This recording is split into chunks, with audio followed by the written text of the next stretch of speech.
I always believed that government was a vehicle for good and that its job is to make people's lives easier. You shouldn't wake up in the morning afraid of what the government's going to do. I once heard someone say that the goal of public servants is to wake up every day and try to figure out a way to make your lives easier, because the average everyday person shouldn't be afraid of that. They're thinking about paying the rent. My name is Corey Evitz, and I am not a rock star. I am a caffeine junkie, licensed minivan operator, touring musician, and a proud American. Ride with me as I tour the greatest country on earth and talk to the real rock stars, our local legends, small town heroes, and those who bravely serve our country. And even though I'm not a rock star, I do live a pretty rock and roll life. This is it. This is America.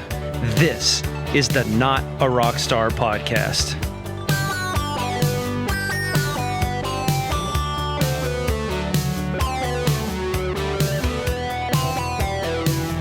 All right, so why don't you introduce yourself to the fine people? Yeah, I'm Daniel Hurd. I host Morning Edition on WKMS, our NPR station at Murray State University. I also I host Live Lunch when Tracy Ross is gone. Anytime Tracy Ross, who hosts Sounds Good and does the live lunch where bands play live on the air, I'm the guest host. And then I do my own thing, which is a television program called Daniel Hurt Presents that is on Channel 2 if you live in Paducah. Depending on your provider, you can find it on TV, but you can also find it on Facebook and all the social media platforms. I've been privileged enough to have a lot of local and regional artists on the show. I've had academics on there. I've had a Yale professor on there. We've had the mayor and the Secretary of State, Kentucky Secretary of State Michael Adams has been on there. It's just been a really fun thing to do. I've been doing all that for like the last, WKMS NPR for the last 2.5 years going on. And then the TV show is getting ready to go into its 6th year, which is really exciting. We've been privileged to do a lot. But before that, I worked in politics for a decade, little over a decade. So a lot going on. Been a big fan of music for a long time. And it's the biggest, greatest privilege to do that television program. It's the most important thing I've ever done, and I love every minute of it, getting to talk to cool people who do cool things about what they're doing and showing their talent. Yeah, I'm very excited to talk to you today for a lot of the reasons you just said. So I think I found out about you because of Daniel Hurt Presents, which is the TV show, correct? Right. So I'd seen like some of my friends go on there, Yokai. They were my first full band. Yeah. So I had seen their episode. My sister was recently on. Yep. Gina. But had kind of found out about you that way, and then just through the local music scene, and then started following you on social media, and I saw all the political stuff. The FYI post. Yeah, and the thing is, so Daniel does a thing where he'll just say, FYI, this is going on right now in Syria. This is what the Secretary of Defense said about it. And it's not really partisan. It's not really opinionated. It's just he updates his social media when there's major developments in the world, politically or whatever. So I find that very helpful. And so I really started becoming a fan just of your socials. Thank you. And was a fan of your show and really believed, or still do, believe that you're offering a very valuable service for local musicians.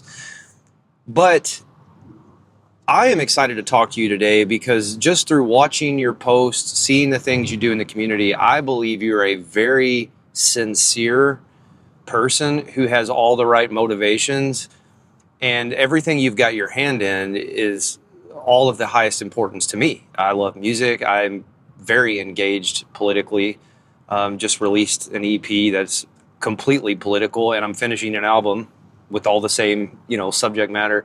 So I just wanted to talk to you today, man, and I'm just very fascinated by your story, and I want to kind of go back and talk about your formative years and things. But I'm just pumped to have you today. I love everything you do. Well, it means a lot to hear you say that because, one of the most important things to me, generally speaking, is authenticity. It's like, working in politics and wherever and whatever you do, it's hard to find authenticity in the world. And I just love what I do, and I do it no matter what. And it's one of those things where it's not for money. If it was for money, it wouldn't, it's like being a musician, right? It's not about the money. It's about the fun and the enjoyment and the art and everything that you do along with it. And I just love every bit of it. So it means a lot to hear you say that. Oh yeah, you're making a big impact, man. So we're excited to have you. Let's go back. Politics. Yeah. Were you that kid that was like just kind of abnormally into it when you were like in the 6th grade, or did something happen during kind of your more intellectual formative years, like high school? Was there a big world event like a 9/11 or something? Like what was the moment where you started to become very engaged with politics? Yeah, so 9/11 was probably my earliest memory that I recall of any kind of news event where, it's that millennial of the age of 9/11. And I think, everybody that grew up after that has no recollection of a time when there wasn't a fear of terrorism or wars or invasions, unfairly justified, and a lack of trust in government. But I always believed that government was a vehicle for good, and that its job is to make people's lives easier. You shouldn't wake up in the morning afraid of what the government's going to do.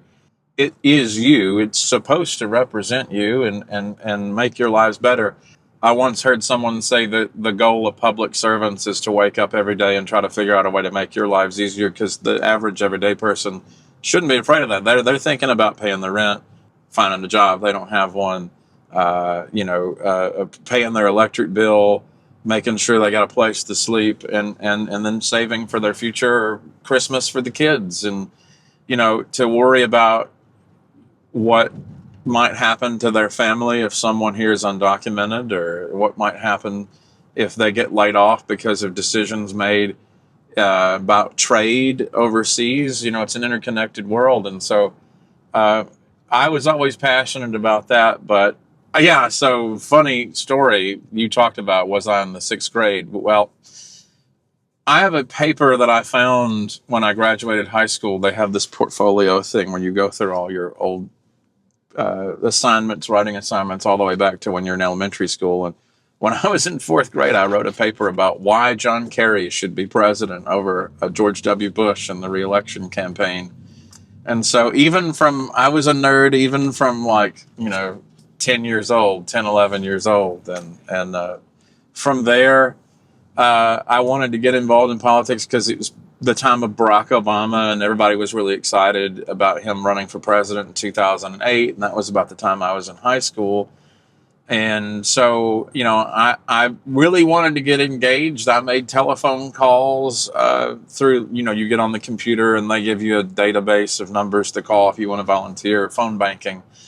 And so I did that, and I really liked it. I know it might be a surprise to people that, getting yelled at and talking on the phone, it is stressful, but it's worth it because you believe in what you're doing. And I wanted to get more involved because I saw people like Obama and people like, Bobby Kennedy from the 60s, not RFK Jr., the other one, who believed in civil rights and using the government as a vehicle for good, and poverty programs coming out of the Great Society of the 60s. And so I was inspired to want to do all that. And so I got involved at the local level. An older lady who was involved in politics for a long time, her name was Hazel Demery. She was 80 years old, and everybody kind of listened to what she said. And they were like, you want to get involved in politics, you got to get involved at the local level. So at 17, I got involved in Paducah and helping Gerald Watkins, who was a city commissioner in Paducah, who was going to run for the state house, representing the city of Paducah. And I ended up having him for a professor in government the first semester I was at WKCTC.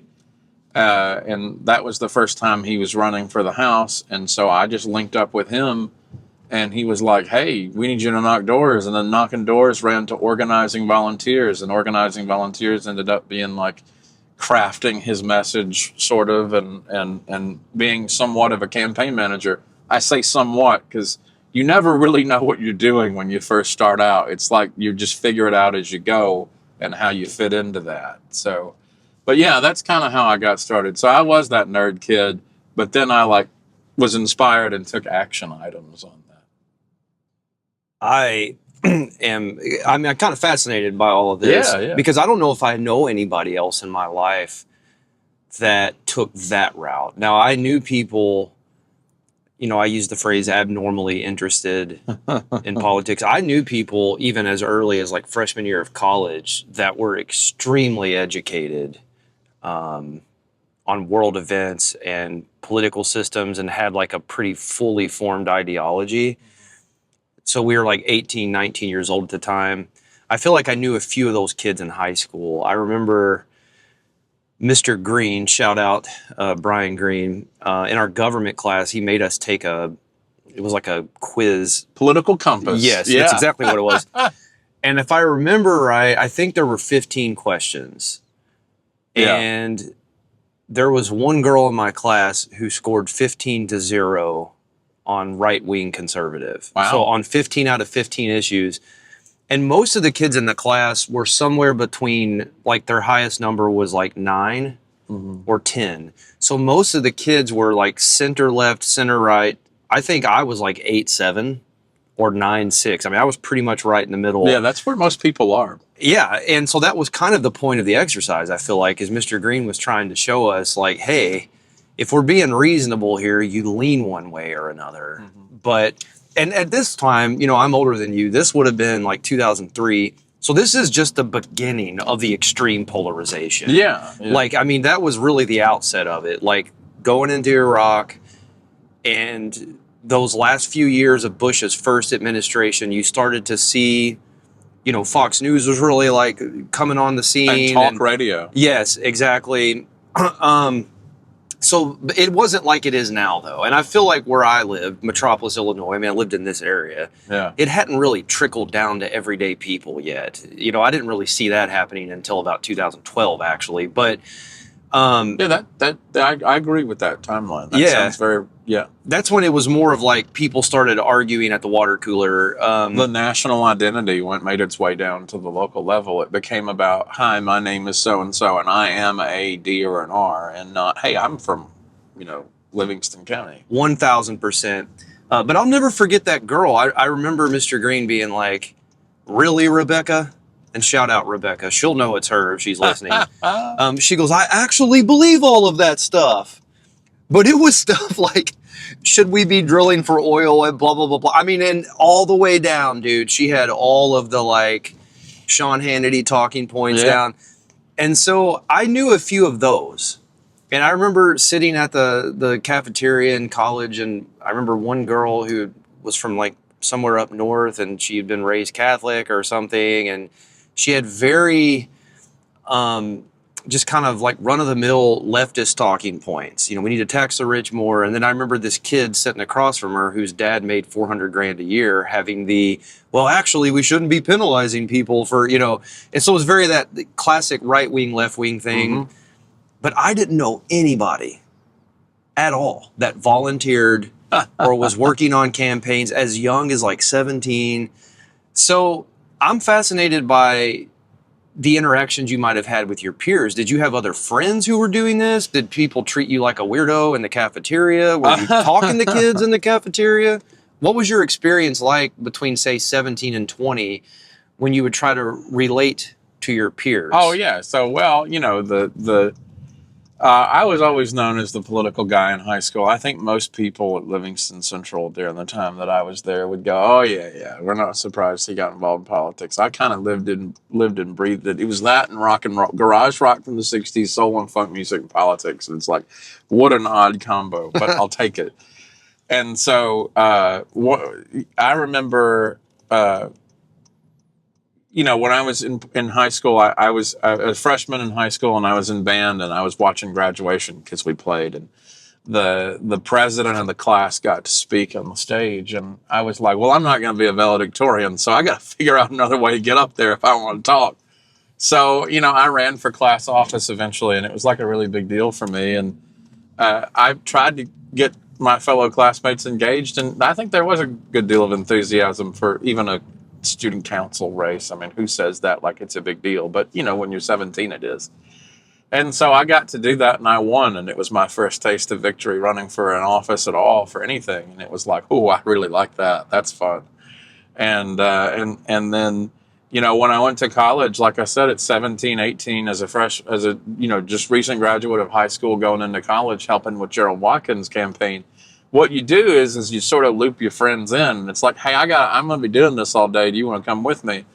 And so I managed to get some of my friends to actually volunteer for me, and we would go knock doors together. I have a friend, his name's Robert. He and I met in Gerald Watkins' class at WKCTC, and he really liked Gerald, and we became friends. And I was like, hey, do you want to help me work on this campaign? And so we would go out and knock doors. And the way campaign works is like people are always under the impression. I have found that people always think you work on the weekends and then that's it. But no, the answer is you work every single day from sunrise to sunset, like at 9, 10 a.m. until it gets dark. You're out doing something other than, lunch or whatever. I mean, it really is grueling, grinding work. And that's why it's so bad when you lose, because you put all that effort in and then it's over. Like after the election's over, if you lose, it's kind of like in the end of Mission Impossible, where you're just like, good to see you. Okay, next time, And if you win, it's really euphoric and amazing and it feels great.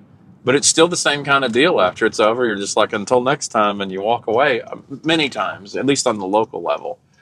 But it's funny. So Robert volunteered for me. And then in 2014, this might surprise some folks if when they listen to this, Travis Russell and Alex Duncan both volunteered with me for an event in March of 2014 when I was interning for Allison Grimes, because she was running against Mitch McConnell, and we were all kind of excited about it, and they were toying with the idea of being involved in politics, and I was interning, and there was an event in Hopkinsville, and they went down with me to that, and that was fun. So yeah, I brought them in.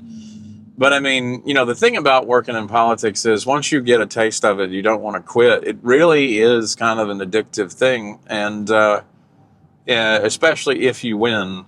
And then, in 14, I ended up going back and working for Gerald Watkins and then this guy named Will Coursey, who represented Marshall and Lyon County, both Democrats. And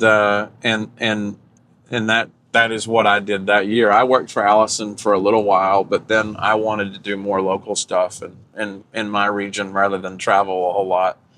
So I ended up doing that. But you're talking about the political compass thing. I think most people are in the center. They just want reasonable leadership. I don't think people are particularly ideological. That's why I think personality matters so much in elections. People are always like, well, I kind of like that guy, and it doesn't really matter what his politics are. At least it didn't for a long time until recently, where you wear your ideology on your shirt sleeve. But, I was center left. I lean left. When I'm in the news business, I do my absolute best to be nonpartisan and give you the best information. Those FYI posts typically aren't ideological. They're just information for you to know, whether it's what's going on in the world or whether it's politics in Washington or even in Frankfurt and local government. It's important that people know what's happening. And I remember thinking, I wish I had somewhere I could go to get the best quality information that wasn't biased, that just is, here it is, and you do what you want with that. And I didn't really see it anywhere, at least on social media. And so I decided to do it. And so that's where the FYI post came from. But, I think anyone who knew me growing up would be surprised probably that I haven't run for office already. And I might someday, but not right now. So we do a thing called coming in hot. I probably should have asked this 12 minutes ago, because I usually ask like the biggest question or maybe the most difficult or the most interesting I'm first. ready. But I wouldn't have even thought to ask this until the last few minutes. How much of running a campaign is essentially, and I'm going to use the phrase begging, but begging people for money? Or how much of it is procuring money and resources? Like what percentage of the job is just trying to get donations? Yeah. And then what does that look like? Is it like you're trying to get everyday people to give $15, or are you going to such and such boosters club at such and such high school and pretending to care about their football team? I mean, like, it's a great team. I love it. yeah. Like, what is that whole process? Which is it? The Wildcats? Yeah, I love it. This great team. Yeah. So it depends on the size of your race. So if you're running for the state legislature, so say you wanted to run for the state house seat in Paducah, it's the city of House District 3 is the city of Paducah, with the exception of the north side north of Noble Park and Kennedy and Jeton, which is Lower Town, all the way down to like where Munnels is. And then it's all of Livingston County and Reedland. And it's represented currently by Randy Bridges. If you wanted to run for that race, you need to raise about $90,000. That's a lot of money. That is a whole lot of money. And, you talk about Citizens United and why that needs to go. There's your answer right there. Who can raise $90,000? Who can afford to do that? Not the average person. That teacher or me or anybody else who should be representing the average citizen of that district, they can't. It's hard to raise that kind of money. And then secondly, the way that the legislature works is it used to pay like $32,000 a year and was a part-time job. So they only work January through the end of March or April in session, and then they go to Frankfurt for committee meetings and stuff throughout the year. But it can be frequent or infrequent, but it's a part-time job. So the only people who are able to do a part-time job are lawyers, real estate agents, school administrators, people who already have means or have the ability to. So the dude that's working at UPS can't, because if he runs for office and wins, well, how's he going to run for office and work a full-time job at the same time? But second, if he wants to do it and he wins, that's a good union job. You might be making decent money. Do you want to go down to $32,000 a year? No. And it's hard to convince someone to, if you're a Democrat, go and be in the minority, even though it is, in my opinion, a worthy endeavor. And I think it's worthy of running for office. I believe that the Republican legislature, who used to complain that Democrats gave themselves raises, $32,000 a year, I'm pretty sure the Republicans have given themselves a few raises since those days. So it's kind of interesting how they complain about one thing and then go ahead and do that when they're in power. It's just how it works. But it's $90,000, and that means you have to get that money wherever you are. And in an era of, Citizens United being on the table, a lot of candidates just look at it this way. I have to get money from wherever I can get it to be competitive. And while I might not like asking money from special interest groups, you kind of just do it if it's a group you agree with, because at least you're taking money from something that you like.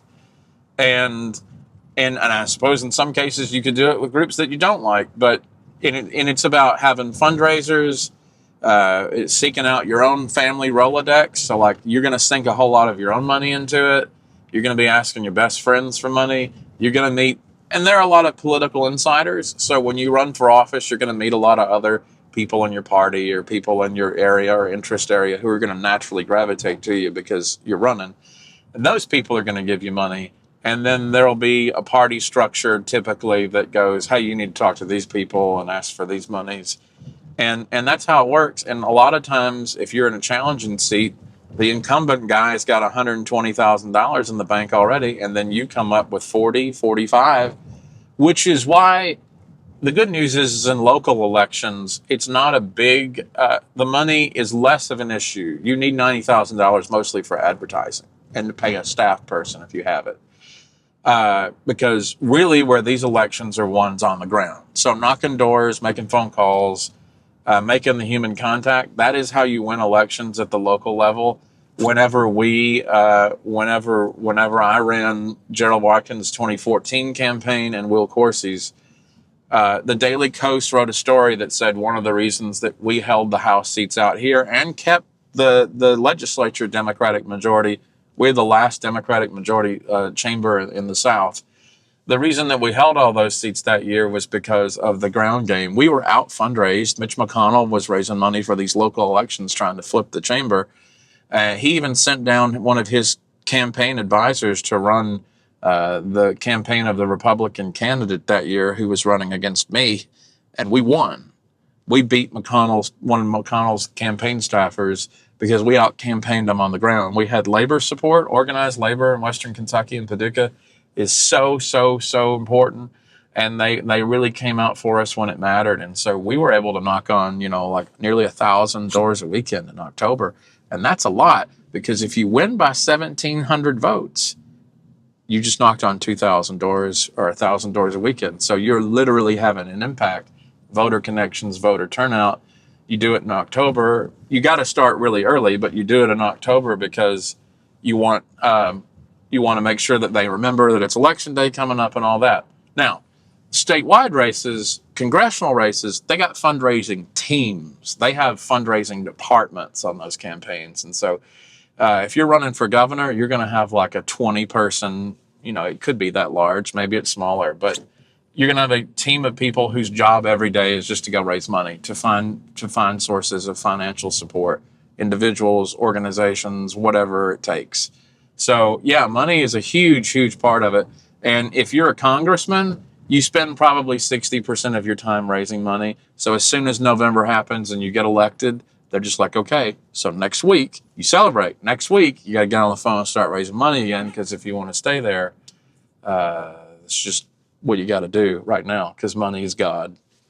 And I pretty much knew you were going to give me that summation. I didn't know the details. Yeah. But it's so apparent. And so this is why I have a problem with people that are team red or team blue versus I lean left, I lean right, or I'm more of a conservative, or I'm more of a leftist or a liberal, so I typically vote this way. But people don't, dang it, I should have gotten in that lane. I know, buddy, I know. I like how it didn't affect the guy behind me at all, but he just wants me to know I made a mistake. But that's why I can't stand this all or nothing, good guy versus bad guy. Hey, bro. Because it's so apparent that this is just how the game is played, like on a federal level. Yeah. That I don't know why people would be like, let's be real. They're going to do X, Y, and Z because that's where the money is. But I'm still going to vote for this person because I think in this 20% of things they might actually be able to affect. They're going to do a way better job than this guy. Yeah. But people don't talk that way. Like they frame it like it's good guys and bad guys, cops and robbers. But one, it's so apparent to me. So I'll just kind of give you an example of the two main candidates we had last time. Yeah. It's very obvious who got Trump in office and what he's had to do to make those people happy. And I'm not going to name names, but it's just a simple Google search. Yeah. And it just seems apparent to me that the way he has to move and deal with the public and the way he has to speak about certain world events is because of where the money's coming from. If you make commitments to people before the election, they will call in those favors after you win. So yes. You have to expect that. Yeah. And so that just seems so apparent. And so the big thing with Trump is people are like, he doesn't need their money. Yeah, he does. It's pretty obvious he does. And the thing with Kamala Harris is like, she flipped on almost every one of her major positions. But there were certain positions she had that a more classically left-wing person would have really supported. Yeah. And then by the end, she had basically made it to where you couldn't distinguish some of her policies from Donald Trump's. And to me, I'm looking at that and I'm thinking, well, part of that is they've probably been coached on, hey, we don't want to come across as too left-wing. We want to get those central voters. But at the same time, a lot of the money in politics is to uphold the status quo to keep corporations enriched. So if you get a left-wing candidate that's like, really rocking the boat, those people are going to kind of get knocked out in primary season and you're going to get more of the centrist. Yep. So like to me, this seems so obvious on a federal level, but my interest was really like how much of this is trickling down to state and local politics. And it sounds like even on a local level, it is a huge concern. You got to have that money coming in. Yeah, you got to have the money coming in, but you also hit something else that's really interesting too. The Harris thing about like, you got to move to the middle. So traditionally, the way it always worked in politics was you ran to the left in the primary, and then you went back to the middle in the general election to pick up independent centrist voters. So that formula might not really work anymore in the era of Trump. What you saw with Harris before was kind of like, you know, she ran to the left you know, when she was running for president, and then she became Biden's vice president, and then, you know, it was like, now I've got to do something to get back to those voters that voted for Trump, like in places like Michigan and Minnesota that had traditionally voted for Democrats in the past. And so there's this impression that you move to the center and you pick those people up. But, you know, evidence isn't necessarily in favor of that anymore. I think there's a lot of, like, my natural inclinations to go, yeah, that's what you do, because it's kind of what the formula has been.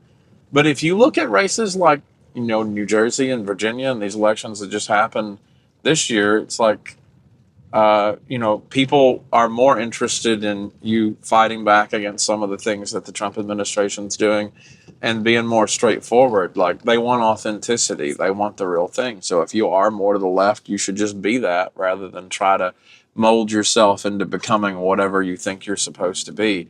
And so, like in Kentucky, there's oftentimes you'll have a more liberal candidate run against a centrist in a primary, and typically the centrist wins. Most people are in the center, and if you can talk a good game about that, typically you do better. But what I find interesting is that's all changing. So I feel like while the voters are becoming more ideological now, and so the red and blue hat gets put on more often. But I don't necessarily think that voters, if you move to the center, they're so ideological now, there isn't that winnable vote anymore. You really do have to turn out your own voters now. Like the Democrats have to do that, it seems like, in states, because you're either red or blue now, and there's no in between. That's scary to me. And I do, you know, a lot of this stuff.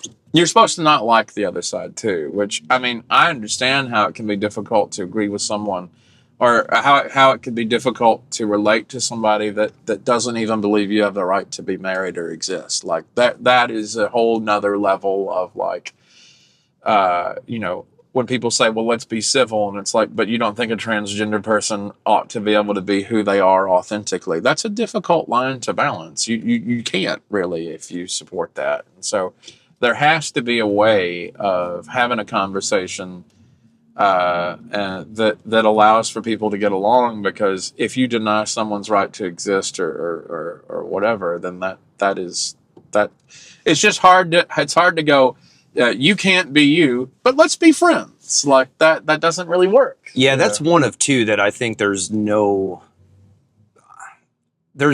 compromise that's everyone's going to be happy on. That one and abortion. I don't think, and I say that all the time, I think most other issues, people will be surprised at how much overlap there is in their beliefs.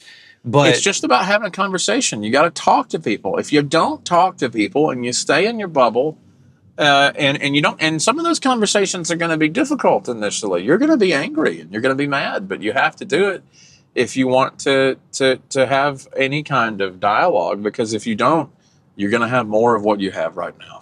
Yeah, and so what I was going to say too about being terrified, I am terrified that we're getting there, where the rhetoric keeps getting, you know, really like escalated on both sides. And I understand, man, like Trump is such a strong, you know, you either love him or you hate him, or he's just, there is no, let's just chill out and talk about the position. I mean, everything is like 10 out of 10, the way he speaks, the way he tweets. It's the first time I have ever seen a politician people make their entire personalities about a guy. So, like, you know, people were Obama supporters. I was an Obama supporter. I mean, I supported, you know, Harris because I didn't want Donald Trump to be in office again. But I mean, like, that's how democracy works. You support your team. But I've never seen anyone, like, people that have their wardrobes and their car stickers, and you're painting on your car. There's a difference between putting a sticker on and then like stenciling up your vehicle. It's like MAGA cakes for your birthday and Christmas ornaments. Like those things concern me because it's like that's becoming more about who you want to represent you and your leader. That's becoming more like you love this guy, Yeah, it's very weird. And I can understand, from the Democrat side, if you're seeing that, you're like, well, then we gotta have our Gavin Newsom flags, by God. And that's the thing is, and I see, both sides kind of, the pendulum goes here. Well, then when it's our turn, well, then, dude, we can't just be kind of we got to really ramp it up. And then we got to ramp it up even more. And now, so like that to me is awful. And then I agree with you, man. You've got to have discussions. And those two issues that I mentioned, the reason I don't think there's ever going to be some type of policy that everybody gets behind. I'm just going to use abortion as an example. Yeah. Okay. So to me, that is primarily a debate about when does life begin and what rights does a fetus have? What right does a mother have? Sure. So I'll start with two very easy ones. 95% of Americans believe that birth control should be legal. Yeah. So 5% don't. Now, I don't know exactly the breakdown there. I would assume that's probably hardline Islam and probably hardline Catholics that are completely against it and don't want it to be legal. Evangelical Christians. Yeah. Well, I don't know any that think it should not be legal. Okay. So that's what we're talking about. Because I know a lot of people that won't use it. Right. Oh, right. But we're talking about the difference. But should it be legal? There's 5% of Right. Americans that think it shouldn't be. I got you. I think the rest of us are like, well, that's more of a personal choice. That's a fringe. We're not going to make policy based on those 5%. Sure. And then on the other extreme end of this, there are people who have supported partial birth abortion, which is heinous. It's literally murder. I don't know anyone personally that believes in that either. I don't have one friend who thinks that's a good idea. So if that's our two poles, one end is, should we have partial birth abortion? I don't know one person that says yes.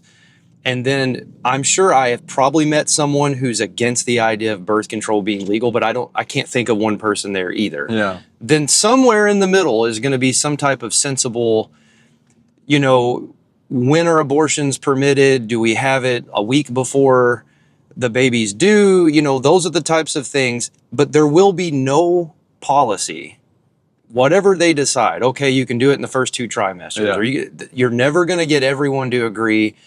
But what I would be an advocate for is let's recognize where we do all agree first, and then let's fight it out, through civil discourse, through trying to make policy. But what we shouldn't be doing is what I see a lot of, which is the name calling on social media. People get real crazy with it, dude, and like become violent. I think it's more about like showing up to the quote debate with your evidence, why you believe what you believe.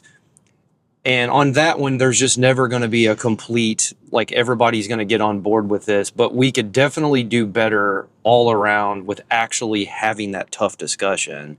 And I just don't see a lot of people being willing to do that. Yeah, I think one of the things about abortion that has something that's worked in the past, Roe v. Wade, it's been repealed, but the thing that made it really work was it was a privacy decision. And at the end of the day, I think that that's reasonable in that, abortion should be a decision made between the woman and her doctor. And that's the deal. Like, I don't think the government has the right to be involved in your healthcare decisions. To me, it's a liberty issue in terms of what the government has the right to know or be involved with. And I think anything that's health related, whether it's you, your child, or whoever, I think, anything like that should be a protected thing between you and your doctor. And so if the doctor says, I think you need an abortion, that may be necessary medically or whatever conversation you want to have with your physician. Like that's a conversation between you and them. And the government has no place. We have privacy laws with FERPA. It's like your employer is not allowed to know, and other people, you have privacy in the doctor's office. Why should the government be the exception to that? And so I think that regardless of where it begins and ends. I don't think the government has a place to determine that. I think that should be purely a medical decision. Not everybody will agree with that naturally, but somebody's always going to have a problem with something. I just feel like if you make it a purely medical decision that you have with your doctor, it sort of takes the politics out of it because it becomes more medical and less political.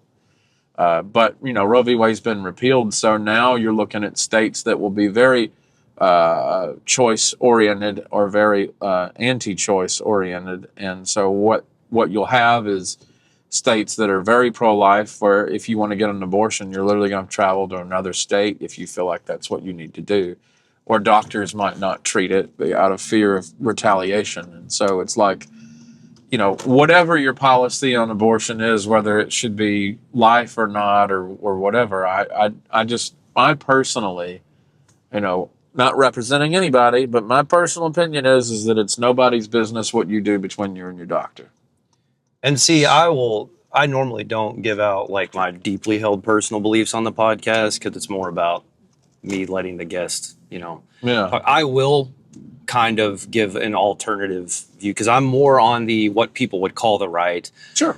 I definitely believe life begins at conception, and not from even a Christian point of view. That's just what I believe. Like, okay, genetically, that's a human. Yeah. So I will say, and I don't have the perfect answer for this because, I was even taught as a child by my parents, well, if the life of the mother or the health of the mother is in danger, that's a different thing. And I do believe that, which is why I have concern with some of the extreme right-wing policies that some people want, because I'm like, dude, you get a mom who's 7.5 months along and the doctor's telling her, hey, you're not going to make it through this pregnancy, or we're going to have to try to induce labor now, or whatever.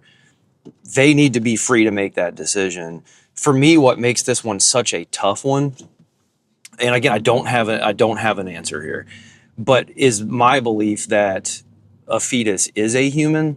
And so I don't know if we have anything really, that's a concern where there's a human inside of a human. Yeah. And I know a lot of people see it strictly unique circumstance. Yeah, a lot of people see it like I do, so like I'm kind of representing, and I know a lot of Christians believe that. And for me, that's not even so much a belief from Christianity as it is like, I just believe that. Sure. But, other things I believe would be controversial to a lot of the evangelical Christians I know. For instance, I don't see like a Plan B pill as the same thing as an abortion because the egg has not been fertilized yet. So I know we're really getting in the weeds here, but like, to me, that should be a personal choice. Do I do that? I think contraception should be a personal choice. Some Christians don't believe that. Some of the people I grew up around don't believe that. So, but yeah, I just wanted to kind of offer that as I think that's the reason a lot of people think the government should be involved to some degree because it's a life. But there's all the other things too. The health of the mother, when that comes up, what do we do in cases of sexual assault? And that's the thing about the rule book that's so cool. The thing about the Constitution and the rule book is that you and I can have differing positions on this, still be friends, still get along, and be able to, hopefully come up with solutions for our community that makes everybody happier. It doesn't have to be a fight. This has been civil the entire time. Yeah. And there's no reason that other people can't have an adult discussion like this one. I mean, and folks out there who are watching, like, just because we don't agree necessarily on the path here doesn't mean that I don't like him. So, like, I don't feel like we have to say that, but it's like sometimes you do feel like you have to say that. Yeah. And so, but for all of those reasons that we both just laid out, that one is going to be one.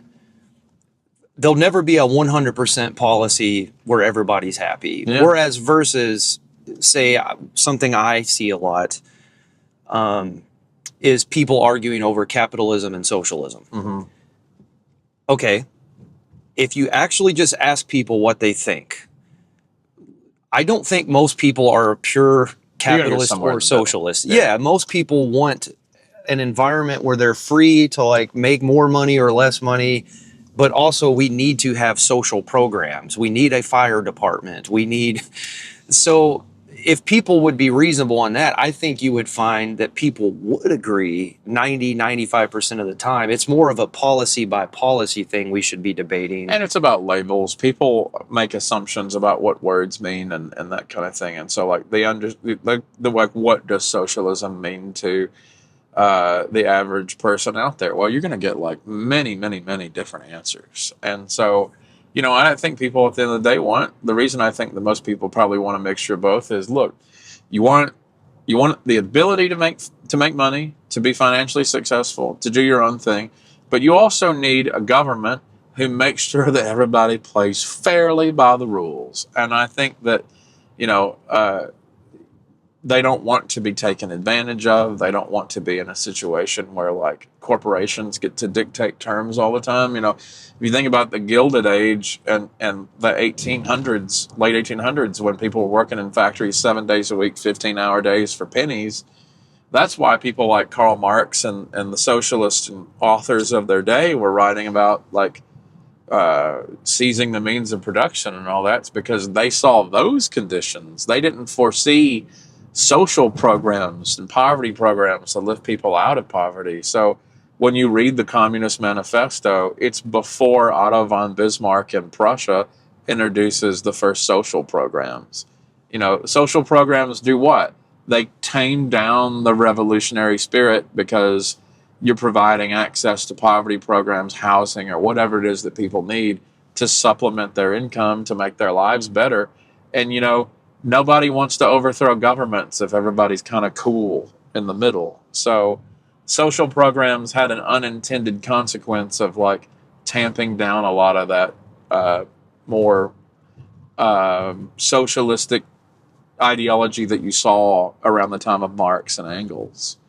Yeah, and I definitely think that really illustrates how, again, that particular issue, if you get people talking and they can get outside of their labels, you can get a lot of people to agree, like, basic capitalists or capitalism 101 would be like, if I want to work 60 hours a week and you want to work 40, well, then it's fine if I make some extra money and have an in-ground pool. But where we have a problem is where companies get so big that they've bought off every politician on both sides. And so now they don't even have to play by the same rules. Or they own all the businesses. Yes. And so that's a problem. And then on the flip side, you get people who are like, no social programs, and I'm like, man, okay, but we can all agree there are people that have to have help through fault of their own sometimes. And I've been that person. When I was a little kid, my parents had no money because my dad had a degenerative heart disease and they lost all of their savings and had all these medical bills, and they were in their 30s. So like, who was going to help us? Now we did get help from private entities, local churches and stuff. But at the same time, there was a way for my dad to start drawing Social Security after he'd been in the workforce for 16 years. And we wouldn't have made it if it wasn't for that. So I just wish people could be reasonable. Like, hey, we need to have some of this stuff. We need to have it. But let's just talk more about like how it's administered, how we can keep people accountable. But like, let's cut out this huge, big sweeping rhetoric of I'm either a capitalist or I'm a socialist. Yeah, I mean, the social programs that came about in the 1960s, like work, the work study programs, so college kids can make some money and have a job while they're going to school, and it helps pay for their college. If you are low income and you can't afford to pay your bills, your electric bill, and get groceries, look, I don't, whether you're inspired by religion, or your religious values, or moral values, or whatever, no one should have to choose between buying their medicine, going to the doctor, groceries, and turning the lights on and having a place to stay, being able to afford your rent. It's just wrong. And so if the government can provide a vehicle for you to survive and to make your life better, and while you're working to do better and get another job or whatever it is you're trying to do, well, that's what your taxpayer money is supposed to go to, because it's there in case you need it too. You're paying taxes so somebody else can get helped up off the ground, or leg up on life, coming up the ladder, on the occasion that you might need it too. You never know if you're going to get laid off in your job and then you need government assistance. There's nothing wrong with needing help, and government's design is to be there to help you when you need it, and to encourage you to go out and get a job or do whatever it is that you need to do to make your life better. It's designed for that, and so I think there's a moral obligation, regardless of inspiration, that should lead to that. And for someone to say that they don't think government programs are a good idea to help poverty, it makes me think that they probably never been there and maybe never needed help. And the assumption that private entities are going to be there to help is that it is an assumption. Well, it's very awesome and it's amazing what community organizations do, but not every community is lucky to have groups like that can. The one thing that is universal in this country is the fact that there is a federal government that can deliver all of those resources. I think that we have had great, programs that have helped communities and helped people. So many acronyms, but I mean, if you think about like the Great Depression, the post office that you use might have been built in the 1930s Great Depression because the government said we need to spend some money to put people back to work and stimulate the economy, and it worked. I mean, we came out of the Depression and things got better, and it's because you saw Franklin Roosevelt use government for good. The national parks, the planting trees, digging holes, and doing all that. That was all because of it too, because of those same government programs. We enjoy the beauty of the natural wonders of America because of park systems that were created. Burt T. Combs, governor of Kentucky in the late 50s, created the community college system by executive order. The reason that WKCTC's out there when it was PJC and PCC is because they thought we needed to have a system of community colleges in our communities that were more affordable than a university, even though the cost of tuition was significantly lower back then. And you could stay in town or with your family or whatever and go to school. Or if you wanted to go back to school after a job or whatever, you could do that. There was a plan in the early 90s, if I'm recalling right, that was designed to have basically a universal healthcare system in Kentucky, and it didn't work. But governments and in Kentucky has done really forward-thinking things in the past, and it can in the future. It just takes smart people like Governor Andy Beshear, for example, who I think has done an outstanding job running the state the last 6 years. And it's just about believing in doing good for people, waking up every day and figuring out what it is you can do to make people's lives better is what it's all about. And, fixing bridges and making sure people that need to go to the doctor are able to afford to go, or, if you're low and you can't pay your electric bill, you get some extra income that can help you with that. Those aren't Republican or Democratic ideas. Those are just good ideas. Yeah. And so one thing that's become apparent to me, I'm definitely, I would say, farther on the right politically than you are. I'm definitely not a Republican or a Democrat, but yeah, a lot of people really aren't. They just have to have one, basically. Yeah, and now I will say, I kept saying a few weeks ago, and I thought about this, I kept saying I'm registered as an independent. That's actually not true anymore. I was an independent in Illinois. I am registered as a Republican in Kentucky, and I wanted to vote in their primaries. So that was kind of the thing when I moved officially, and I think I've been in the state for 10 years, so officially. I mean, I've lived in 2 states my entire life, but now my address is on the Kentucky side. So, but that was my thought process, was like, I feel like because I live in a conservative state that typically votes red, if I'm registered as that party, I have more say-so in the outcome of the whole election. And the same strategy would be, if I lived in Illinois now, I may register. Kentuckians used to be Democrats. That's why it's so many. People always say, why are these Democrats voting Republican? Well, it's because they thought they needed to be, because that's what everybody was. And so now the state is, I think there's a few thousand more Republicans in Kentucky than there are Democrats. And so a Democrat has to compete for these Republican votes. It's a purple state, but you've got to But yeah, you're in the majority party, so you want to be in the decision making curve. Sure, I wanted to have more of a say so on who gets to the general election. Yeah, because I felt like in this state that's going to be where more of the change, and that's just a personal calculation that really has nothing to do with which way I lean. But for me, I guess if I had to sum up which beliefs I have that would be more classically liberal or left wing, I'm definitely all about, freedom of speech. I'm not about like censoring things unless there's a really good reason for it, like threat to public safety, that kind of thing, which I feel like most people feel that way. And can I just say that in the spirit of that, when I do this television program on public TV, we have a policy. I have a policy of I don't want the music to ever be edited. So if you have a swear word or some political content in your music, we will never edit that. That is my rule. We will not. You'll get exactly what you get on the record or recording that you make in that studio, and you should be able to talk about that, because I kind of see myself in this, in terms of media out here, as one of the few that's able to kind of do that and still be published through a network.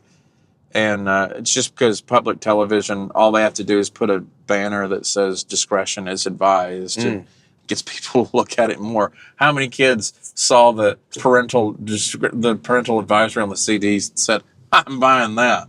So, like that was me. I was just like, if you wanted to sell a record to me, you could put that sticker on it, and I didn't have to like the music. It's like, not a fan. I'm not a big rap artist listener, but I bought that CD just because it had that on there, because you felt bad or tough or something. I don't know. But anyway, it's important to me too. I just wanted to agree. Go ahead. Yeah, absolutely. And so I have that belief. And then a lot of the things that, like, again, I don't divulge a ton of my personal beliefs on the podcast, but like me personally, like how I think I should be behaving behind closed doors.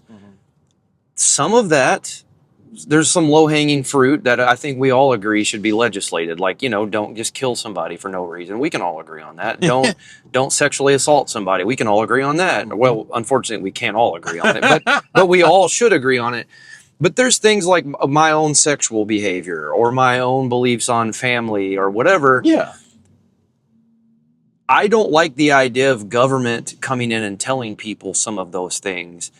And what I've tried to explain to maybe some of the folks I grew up with who are very conservative, like evangelical Christians, is you shouldn't support a policy where the government is upholding your religious beliefs above all others. Yep.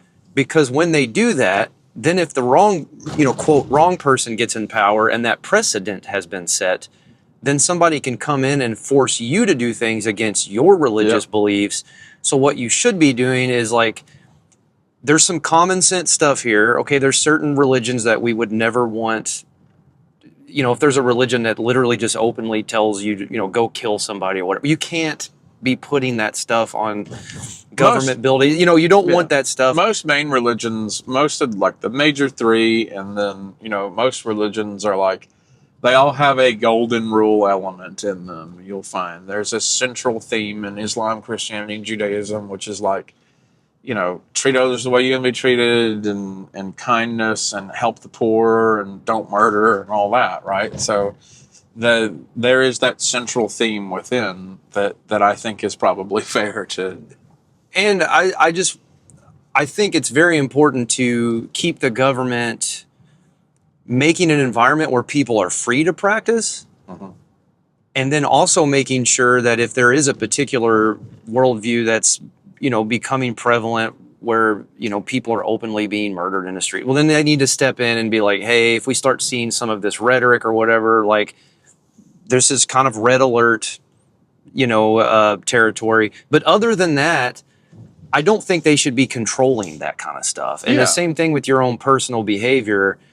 So that's more of a quote, liberal stance, even though I personally may not practice those things behind closed doors. I don't think it's my business who's doing those things. It just feels common sense to me. Yeah. And so I'm more of a create an environment for everyone to make their choices. I think the truth wins out. I think allow people to have discussions and debates.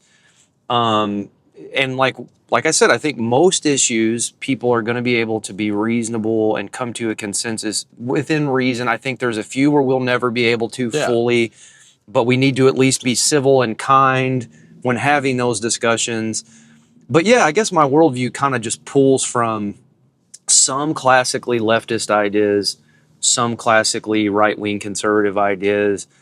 And then, like you said, I think there's a lot of people like me that are somewhere in the middle. Yeah, and you know, the best part about America and, you know, the democratic process is, like, if you have a set of values that you want to see, you know, implemented, if you have ideas, you can run for office yourself, or you can support someone who's running for office that reflects your values. And so the best thing to do is kind of what I did. If you're really passionate about it, get involved in the local elections or the state elections. You know, the thing about running for governor or a statewide office like the U.S. Senate is they need all the help they can get. So they're not going to turn you away if you want to volunteer. Now, it is hard work. You're going to have to knock doors and do stuff that you normally wouldn't do. And then that can get you more involved once people see that you're willing to take the time for that. They're often willing to give you more responsibility, and sometimes you get paid gigs on it, like I did as a campaign manager for years, or a regional director on a statewide race. So if you really want to affect change in your community, you know, and you can do it through supporting nonprofits, and you can do it through food banks, you can do it through any of those. But, you know, the way I always feel about stuff like that is that those are all awesome, and I do that, you know, when I can. But what I saw, and I guess the reason that made me want to get involved in politics before the news and television, was I saw that you can kind of want something all day long, but until you change the people who are making decisions, they'll do what they want. So, you know, they don't necessarily listen to you. You can write a letter, you can call that office, and you'll get a really nice form letter back that says, you know, dear so-and-so, it's very nice to hear from you about this issue. Oh, it's such an important issue facing the Commonwealth at this time, and there are lots of different positions on it, and we understand yours, and it's so important to us. But, you know, the candidate, he or she, or the official just feels that this is the best course of action because insert talking point here. And you'll get that form letter back. And sometimes if you have a good lawmaker who takes you seriously, and there are those of both parties, they'll call you or get with you and, you know, tell you what they feel. But I have just found, and maybe it's my cynicism over the years, but I have found that they typically feel like they're going to, you know what they're going to do already because they told you. That's why they ran for office and tell you what they're going to do. So if you don't like what they're doing, run against them. Find somebody else who wants to run and do it. And you might be surprised what the outcome is. I know a lot of people who thought, I'm just going to run. I don't know what's going to happen. And then they win. And now they're lawmakers. I mean, there was this guy in Henderson named Rob Wiederstein who was an attorney and had been, you know, in a judicial role before. And he thought, I want to get involved. This seems like a really interesting time to be involved in politics. And he was passionate about certain issues. And he just decided, like, I'm going to do this. I don't know what's going to happen. They might not like me at all. And then he had a terrific time on the campaign trail and won and served, I believe, 2 terms, or maybe just 1. But he wanted to do it, and he decided he didn't want to anymore, ultimately. So if you want to make a change, you have to do that. Well, I've kept you longer than I told you I was going to. Is that okay? Yeah, you're totally cool. Because this discussion is a great discussion. We can go as long as you want. There's a few other things I want to touch on. I especially want to talk about music and stuff. Yeah. But I want to make this point right now that I believe, there's a lot of things wrong in the world and our society.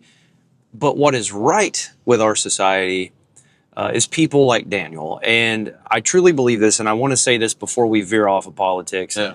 I just think that what you offer, first from the non-biased, hey, these are just events that are happening in the world. Super important, man. We need to have that. Like you said, there's not a lot of that going on social media. So I just greatly appreciate that. I know that, you and I are probably guys who are going to agree on 75, 80% of whatever. We're going to have things we don't agree on. But you are the kind of person who moves with love and kindness. You're very educated. So you're not speaking from ignorance. You lay out what you believe in a civil and loving way. That is what's right with our society. And we need more people to be able to do what Daniel's doing. So I just want to thank you for that. Like I said, I've been a fan now for probably about a year and a half, just kind of watching your stuff. No, it's my pleasure. I mean, I'm just, I do all right. I do what I do, and I always, I try to give as much as I can. I go all in when I go in. And so I feel like you're offering such a valuable way, or the way you move through your just political beliefs, but also how you offer that to the world is the way everyone should be moving. But as a musician, the other thing that I just greatly admire, like I said, is you not only giving an opportunity to people through your show, but also you use your social media to highlight so many of the regional musicians. And you seem like you are very passionate about the music. It's not just something you're doing because you like having Daniel Hurt Presents, which is your show, but you truly respect and appreciate the local artists. And so I have also, in addition to every now and then, this is going on with Iran today. I'm glad Daniel posted this. Let me Google this and read, I also just keep up with so many of the local musicians because of what you do. And you've taken it upon yourself. I just feel like that's so far above and beyond what you're getting paid for. You're just doing that because you love it. You're a huge supporter of the arts. So thank you. Yeah. But I do want to talk about that real quick. Before we do, though, let me tell everybody about today's sponsors. Speaking of supporters of local art, Metropolis Music and Media. Toby Glass, who edits this podcast, has always been a giant supporter of the music scene. That's how I met Toby. When I was 16, he was organizing an area event, and I came and played bass for an event that he organized, and we met that way, and he's been supporting me ever since. But when I was like in high school and college, Toby did a ton of work with local bands, and he still very much has that passion. So if you're a local musician and you need to upgrade your gear and you need advice, you can contact Toby. If you need something edited, such as this podcast, you can contact Toby. You need any type of media work done whatsoever, contact Toby at Metropolis Music and Media. And our friend Celia Robertson at House to Home Realty. Like Daniel, Celia is very engaged in politics, but is also very civil. And she's a person that we've had on the podcast. We think a lot of her. And she's really trying her best to make the world a better place, not only through the work that she does with charities, but also just her business. She offers such a great product at House to Home Realty. So make sure you contact them if you live in Southern Illinois, if you need a new home. House to Home Realty. Ask for Celia Robertson. All right. Thanks to both of them, by the way, for keeping you on and doing what you're doing, because it's awesome. They're great people, man, and they're both really good friends of mine. So I want the audience to know you can feel good about supporting those businesses. For sure. But yeah, man, let's talk about how you got into the music thing. You told me that you discovered Jimi Hendrix at a certain age, and you're like, man, I need to get in on that. But it seems like your passion for music is just as high as your passion for politics. What was your formation like in that arena of your life? So music was my first love before politics. I actually thought at one time I wanted to teach a music history class. Like, I thought that would have been something I'd like to do. There was a woman named Tammy Turner who used to teach at WKCTC.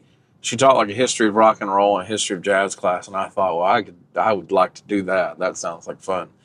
But I discovered the music of Jimi Hendrix at a really young age. I was probably like 5 or 6, and my older brother, he's 8 years older than me, introduced me to like Voodoo Child and Purple Haze, and it was like, whoa, I gotta get in on this, because when you hear that opening wah wah guitar and Voodoo Child and that whispery sound, it's just like one of the most iconic and recognizable sounds. I'm pretty sure like the Undertaker or some wrestler used it as his walk-on music. It was Hulk Hogan. Hulk Hogan. There we go. See, yeah. you knew there.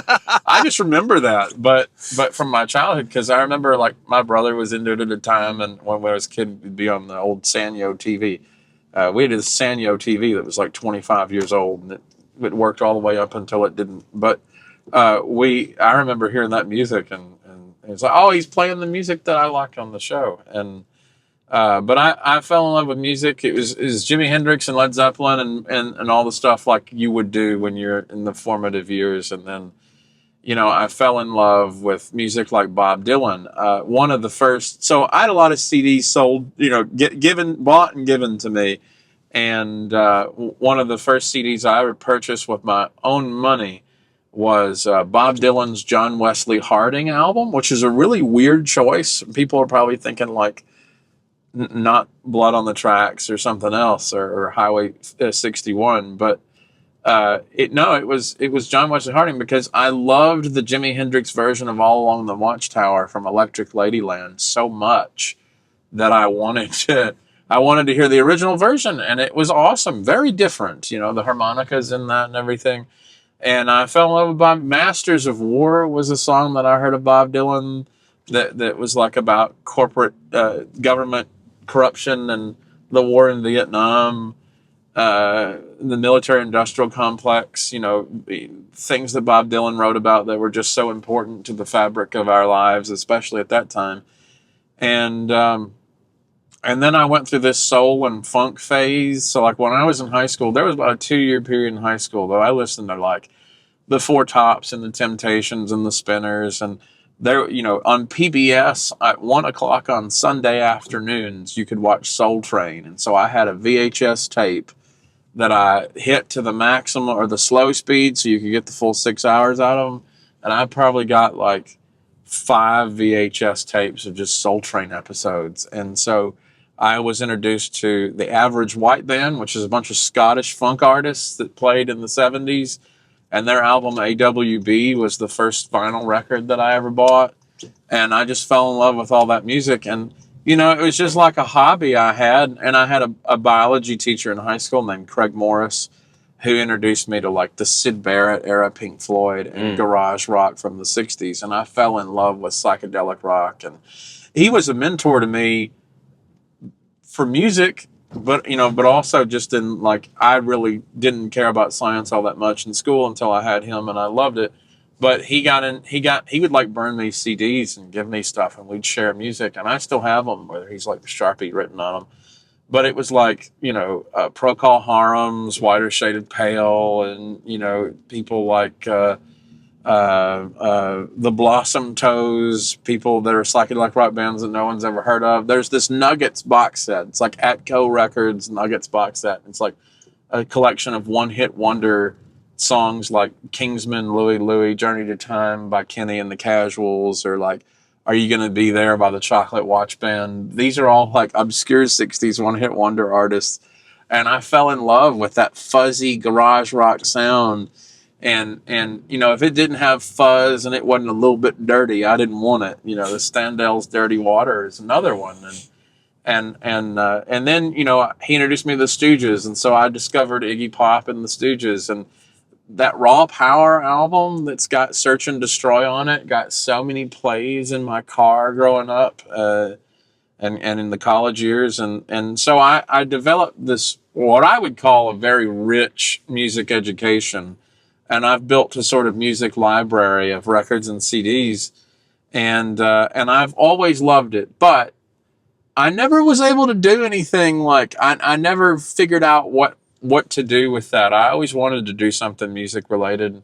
When I was a kid, I always dreamed about being a talk show host. That's not a joke. Like I was a kid in my head sketching out how I would like have guests on or what I would talk about and the kind of thing I would do, because I watched like old Dick Cavett show episodes and episodes of Johnny Carson's Tonight Show, and David Letterman was one of my heroes. Like I always thought if I could have like be on the Late Show or have my own talk show like that, what I'd do.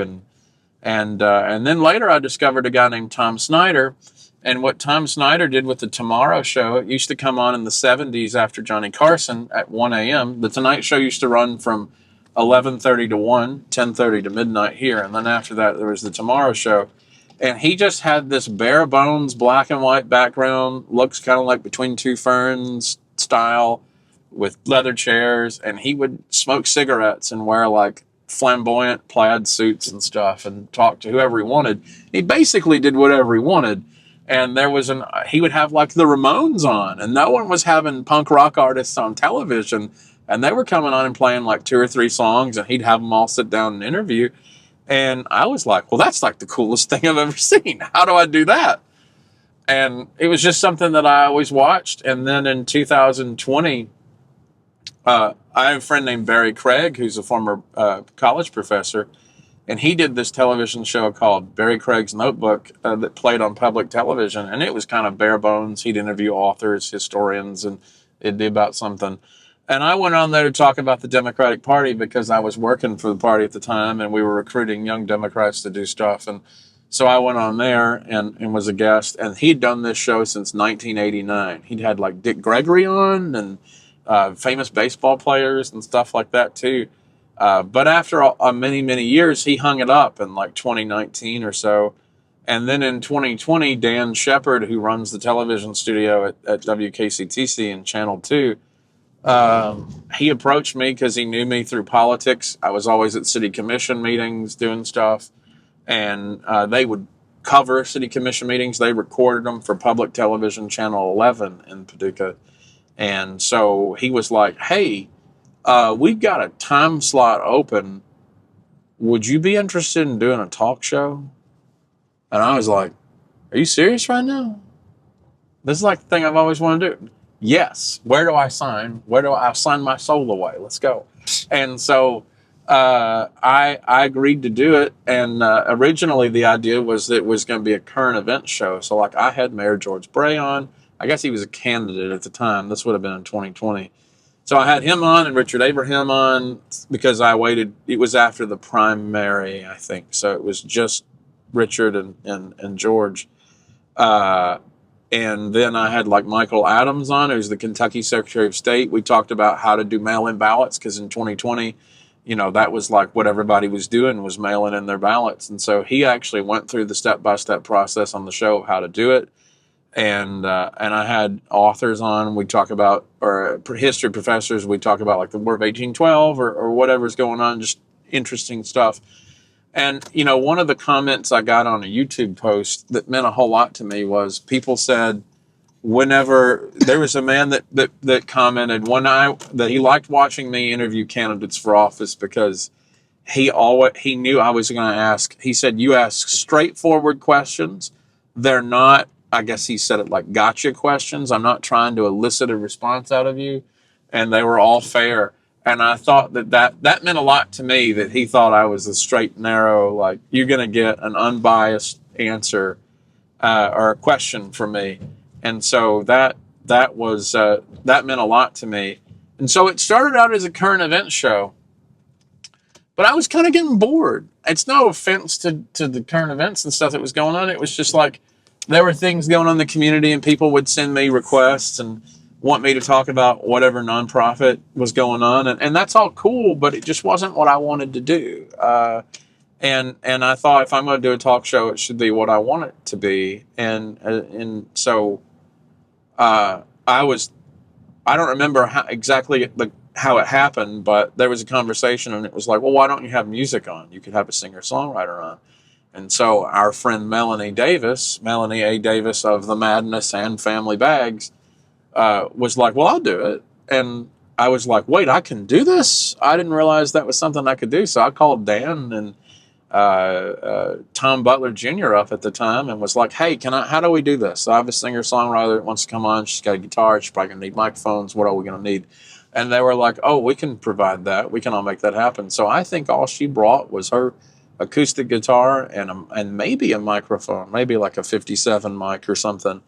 And the rest is history. So she played, this was around the time of Dear Diary, Do You Hate Me? It was her second record that had come out. This would have been spring or summer of 2021 at this point.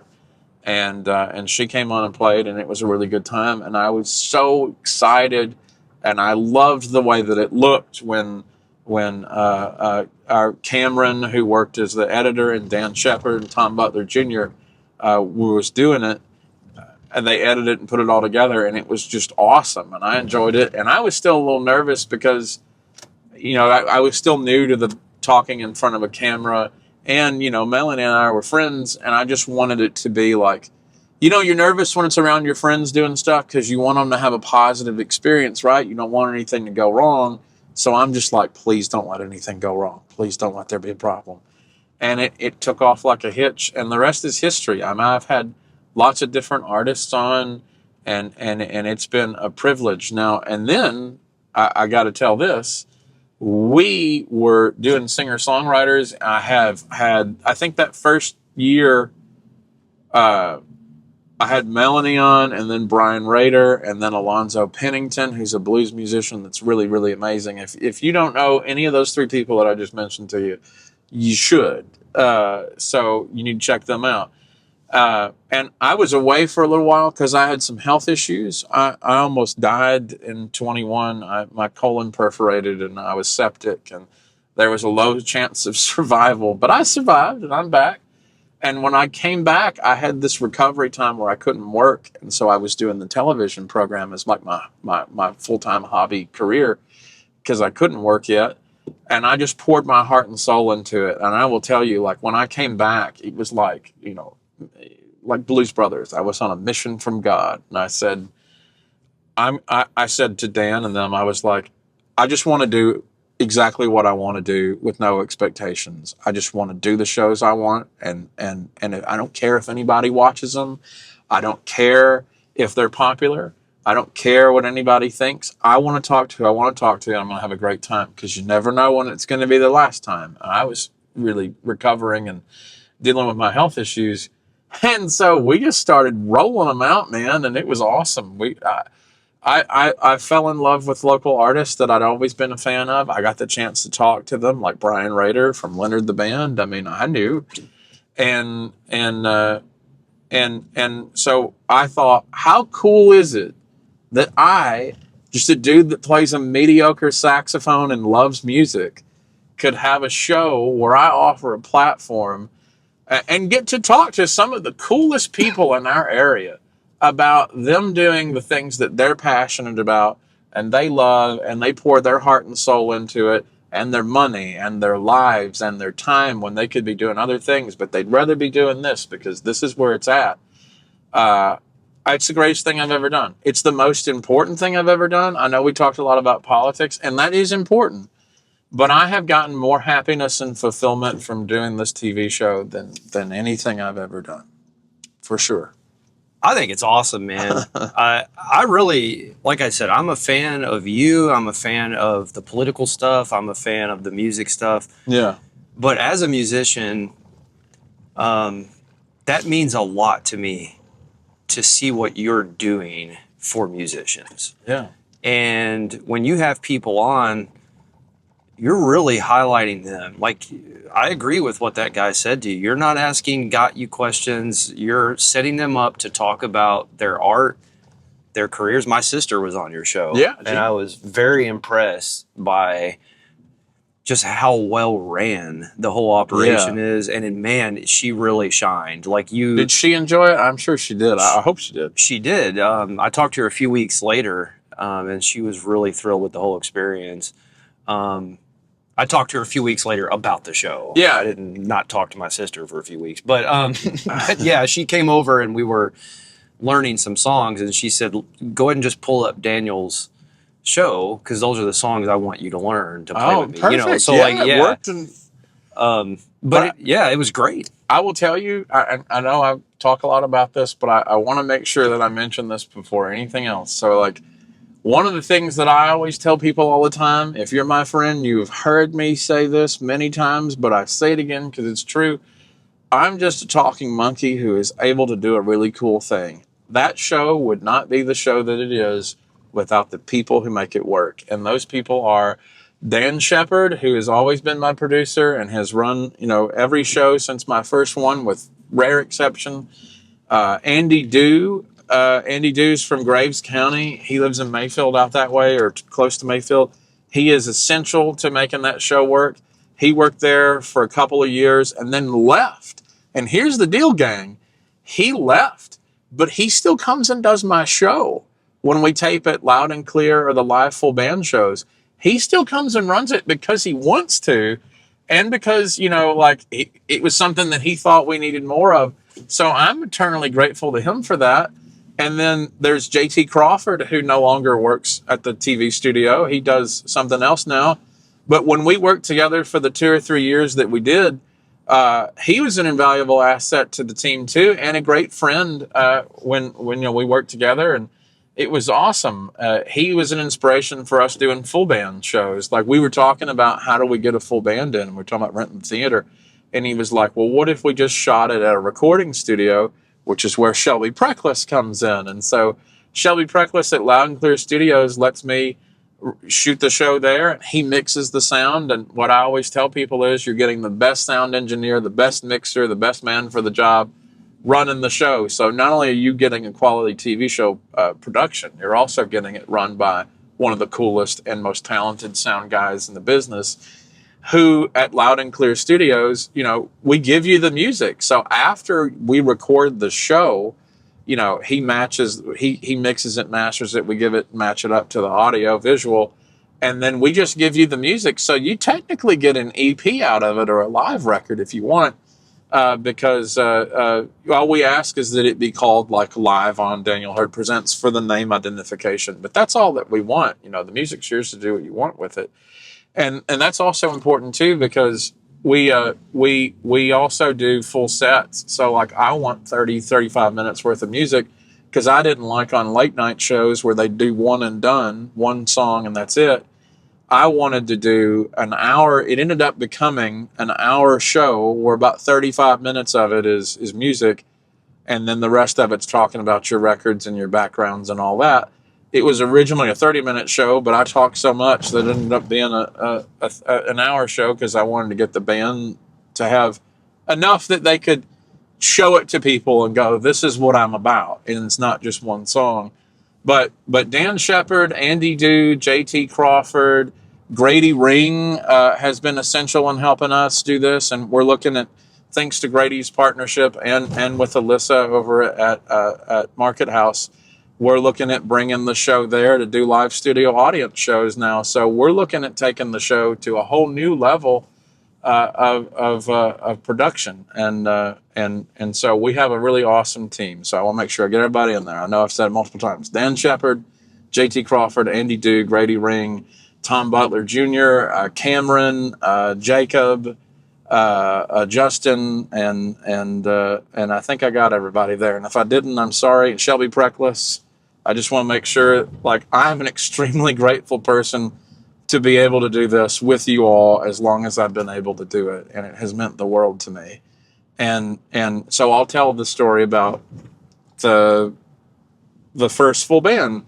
So JT and Andy and I were trying to figure out when we wanted to do it, and we went and met with Shelby and figured out how it was going to work. And I thought, man, who is the first live full band that's not singer songwriter only, guitar and vocals that I was going to have on? And I remember, I think we were in Etc. talking about it, and Travis Russell was just like, hey, I think we'll do it. And I was like, yeah. So, well, the joke was, Paducah 2 is public television. So if you're not watching it on social media, the places that it's playing is like Baptist Health Paducah or Lourdes in the waiting room or in your rooms, or like on the Park Avenue Dairy Queen, or older folks tend to watch it because it's like got shows about like books and authors in the 50s, or woodworking and things like that. Me having a music show was like a completely different thing. And so we're thinking about Yokai doing it. And I was just like, I don't know if our Paducah 2 public television crowd's ready for this, but they're about to be. They're about to get it. And because they're one of my favorite bands in Paducah. I love Yokai. They're awesome. Describe their genre, though, for people who have no idea. Yeah, so for people who aren't familiar. So Yokai is jazz fusion meets screaming metal, heavy sounds. It's some industrial in there, maybe. I don't know how. You just got to check them out. Yokai, they're unlike anything you've ever heard before, but they'll blow your mind. And so we had them on, and you know, it was you know, Travis and Jacob and Josh and Zach and Randall. They were all so good, and it ran without a hitch, and it was awesome. And Shelby was like, "Dude, we got to do more of these," and I was like, "Yes." And so we did. We've done them now. We're going into our 6th year of the show coming in January, and we thought we would try it out with this live studio audience show. So be on the lookout for that. If you're watching and you want to come to a show, we will be posting those on Facebook as they come open, because we thought, how cool would it be that Paducah would have a talk show that you could come see it live? You could watch the band, watch us do the interview, and it's just a cool thing to do on a weeknight or a weekend night out whenever we schedule them. And we're going to bill them like venued events. So we'll have an event that you can interest or go or say, I'm not going to that. Are you kidding me? So, you know, you have, you'll have more options of things to do for music and entertainment in the future. So stay tuned for that too. But it's been a pleasure. And, you know, I've had bands like Alonzo Pennington or artists like Alonzo Pennington on. Mark Donham came on really recently. He is a super talented guy. That's a hidden gem in Paducah, if you don't know who that is, or Southern Illinois, actually. If you never heard of Mark Donham, that guy has this Neil Young thing he's very Neil Young-esque to me, and he's got so much heart and soul that he puts into his music. It'll make you emotional. It will. Very good guy too. He works at Midtown Market. I don't know if I should have said that. Did I just dox Mark? No. But he works at Midtown, and super friendly, man. Like, he'll always come up to me and talk to me about his projects, but also wants to ask me about what I got going on. And then, you know, now my sister's like hit the ground running in a big way. So he'll be like, I heard Gina the other day. She did a great job.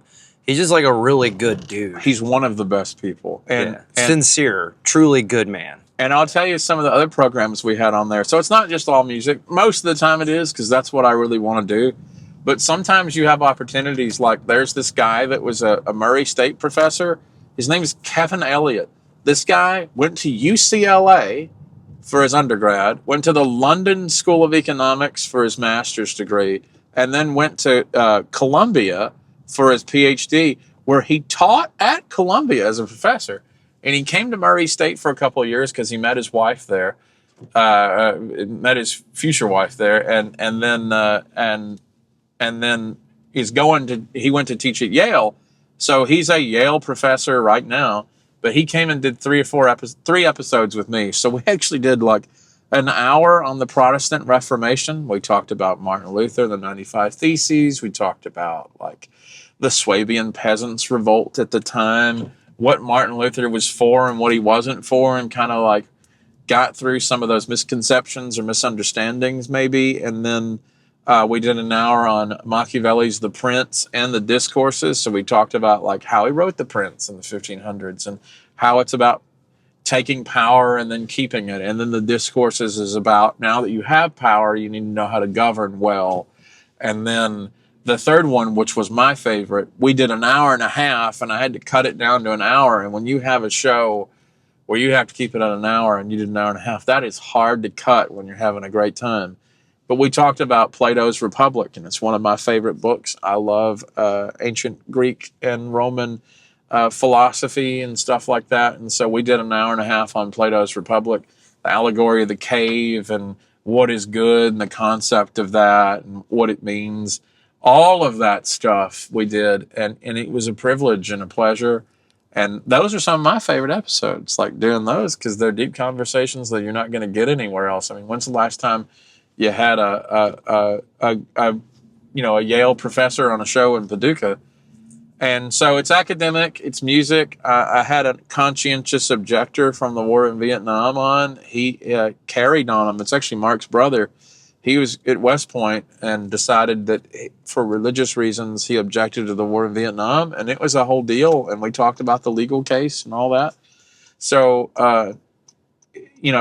I basically have control over the content of it. So it's basically whatever I want. So if I meet someone interesting or an artist that's cool, then we try to arrange it with everybody's schedule to make it work. And, you run into that problem where it's like, you don't have calendar space and the time, because I have to work it in for when they don't need their equipment at the college for whatever it is they're doing, because we don't have our own equipment yet. We're hoping to, but that requires money.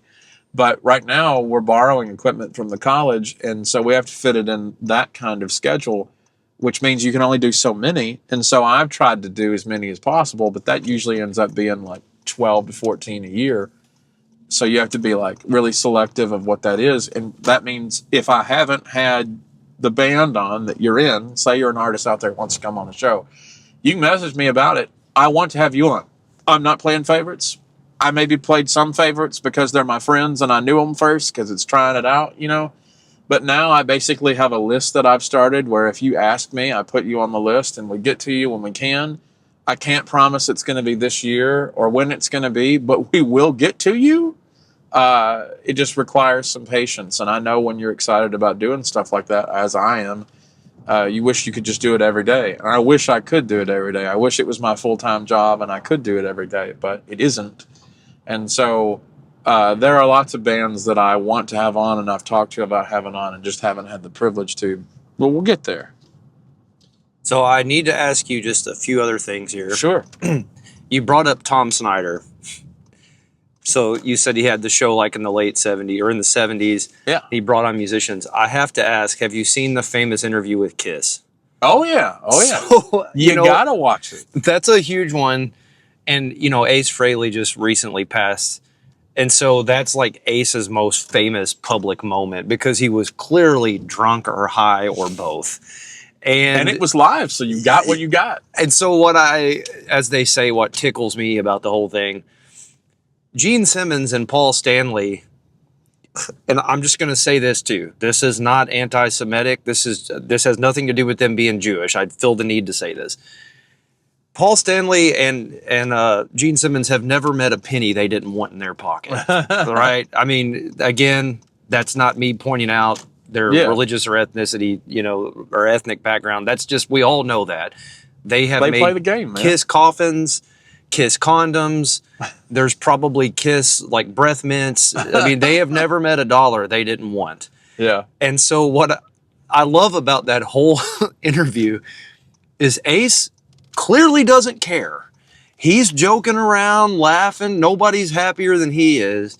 And even with the makeup on, you can see Gene Simmons is so pissed off at him because in Gene's head, he was like, if we get in and out, we say these things that we're going to sell an extra 50,000 copies of what, completely off script. Kiss Dynasty or whatever album was out at the time.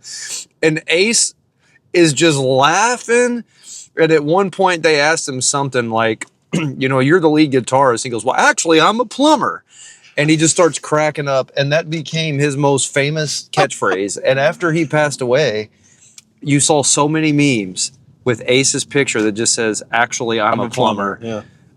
But when you mentioned Tom Snyder, I just had to laugh because it goes off the rails a little bit because clearly, again, Ace is drunk or high. Peter Criss thinks it's funny. Yeah. So he's laughing at everything Ace is saying. Paul Stanley, you can tell, is amused. Gene is not having it, dude. He's just sitting over there, like, pouting the whole time. But Tom's doing that same thing that he always does. Like, tell me more about the band. Yeah. And cigarette holder. So I love, that is, I just think that's funny. And everybody should go back and watch that. Oh, you should. There's a Ramones episode. He talks to Dr. Kevorkian, the guy that was doing the physician-assisted suicide. He interviews Charles Manson from prison. He basically just did whatever he wanted, which is what I'd like to do. And but basically my show is a combination of Tom Snyder, Dick Cavett, and Between Two Ferns. That's the way I would. That's amazing, dude. Fate McAfee always said that if he ever come on the show, which I look forward to the day that he decides he wants to do it. I told him open door anytime. Whenever he comes on the show, he wants to do it Between Two Ferns, where like he plays his songs and sits down, and I'm just like, is that it? Yeah.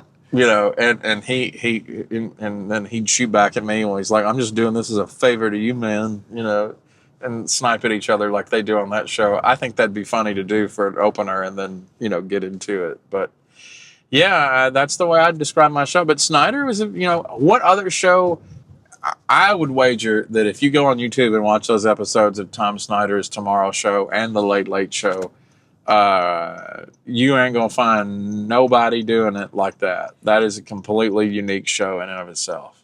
He had a horror episode on where they had a bunch of horror actors, including Peter Cushing from Star Wars, who people might recognize.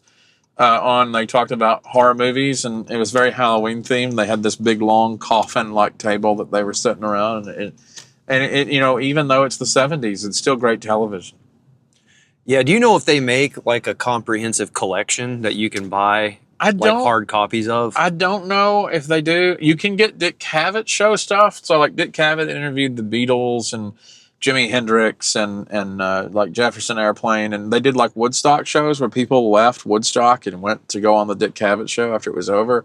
Joni Mitchell's been on there. Is he the one that's on Forrest Gump? Yeah, where they're showing Forrest and John Lennon sitting. Yeah, okay, yeah, that's it. That's Dick Cavett. Yeah, that's Dick Cavett, and he's also in Apollo 13 when they're doing the splashdown landing with Tom Hanks and them at the end of the Apollo 13 movie.